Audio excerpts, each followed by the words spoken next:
What is up, my gaming Gatorades? It's your boy Zeonic Blader, and let's talk about that Treehouse event where we saw the upcoming Bakugan Champions of Vestroia game get announced. So if you don't know who I am, you could say I'm a pretty big Bakugan Reboot fan. I technically have watched the entire Bakugan Battle Planet series twice. I built up my channel around the reboot, and I even kickstarted my local community by running one of the only TCG events in Canada. So my perspective of this game is from a fan. The reason why I wanted to share my thoughts about this game is because I've been seeing a lot of non-Bakugan fans say that this game was made for us, so general audiences wouldn't have the same opinion. Now, while I cannot speak for every single Bakugan Reboot fan, I can throw in my opinion into the hat. So just a little backstory here. The Bakugan community have known about this game's development for about a year now. A representative from Spin Master told us that a game for the Switch was in the works by a company that has one of their characters represented in Smash. Some of us were thinking it was Sega since they were also the ones that did the older games, but we actually found out at the same time as everyone else that it was going to be by American indie game studio Wayforward, who are known for their Shantae series, Contra 4, DuckTales Remastered, and River City Girls, just to name a few. To be honest, the way things are looking for the reboot right now, we just thought the game wasn't going to happen, but all of a sudden, not too long ago, we found out that the title, Bakugan Champions of Vestroia, was trademarked. With a name like that, some of us thought it was going to be a MOBA, and I'm not really into those kind of things, so I tuned out since then. Now fast forward to the Treehouse event, and opinions were certainly mixed within the Bakugan community. But what do I think? Well, disclaimer, these are opinions based off of the reveal, so the game isn't completely finished yet, so they're probably going to do some tweaks before the release.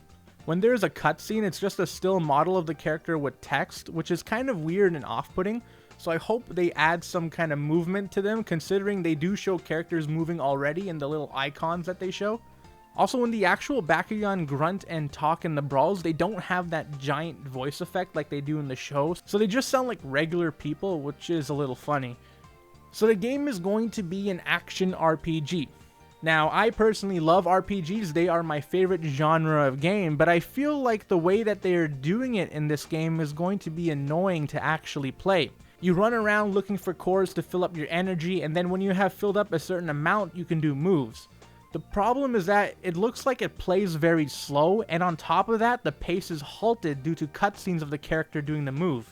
One of the Brawl Encounters that they showed went on for like 5 minutes, and it was just a normal brawl with a dude who only had 2 Bakugan that wasn't even a boss. In RPGs, normal encounters usually don't take that long, heck, some even have sped up auto battling for grinding, so with the way it looks like right now, grinding is gonna be really boring.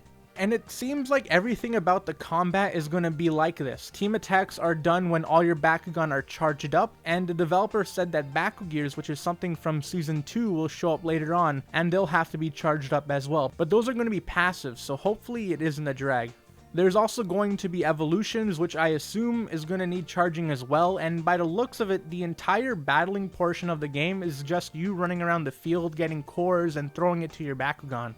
Honestly, I would have just preferred a turn-based battle system like Pokemon. It would have made the game look a lot less slow and probably would have been a lot easier to do for the developers. But I can see what they're trying to do with this battle system. It also looks like you just get Bakugan from finding them in the open world like you would any other normal item in an RPG. Which, I mean, it makes sense because that's what happens in the show, but I feel like in a video game it seems less dynamic. You can also get cards for your Bakugan, and before every brawl, you can set up 4 for each of your Bakugan, which is pretty cool, allowing you to be more strategic and have more flexibility with your moves. Funnily enough, this is like having a sideboard, which isn't actually a thing in the real TCG. Also, type advantages are a thing in this game, which was also a thing in the old show. A faction will be strong and weak against 2 other factions, so that will be something. I like that you're able to create your own character who will be the center of a new original story about some earthquakes that are going on or something. I'm not sure where in the timeline it will take place, but there are Bakugan from Season 1 and 2, so maybe it's like in between that in a place like far away from the main cast of the show. So was this game made for the fans? Well, they got the battle system from the show and took some elements from the TCG like team attacks.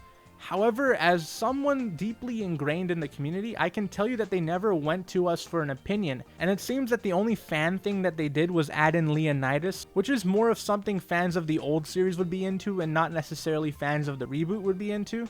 They also probably got opinions from the YouTubers that they sponsor, but us normies wouldn't know because they had them sign an NDA.